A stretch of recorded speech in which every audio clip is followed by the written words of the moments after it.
Holy shit. A road cyclist that's not dressed like he's auditioning for the Tour de France.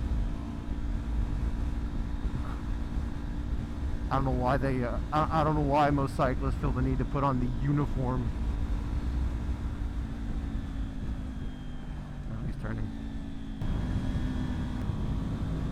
It's a question I field a lot of times from some of the guys I ride with. You know, guys on like 600s and thousands, stuff like that. They're like, when you gonna upgrade, bro? I don't feel the need to upgrade. Quite honestly. I mean, when are we as a community going to acknowledge the fact that being on a super sport is essentially about bragging rights?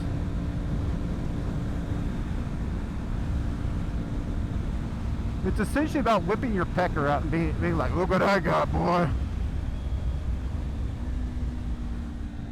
Look at the size of my hog, hoss, God bless.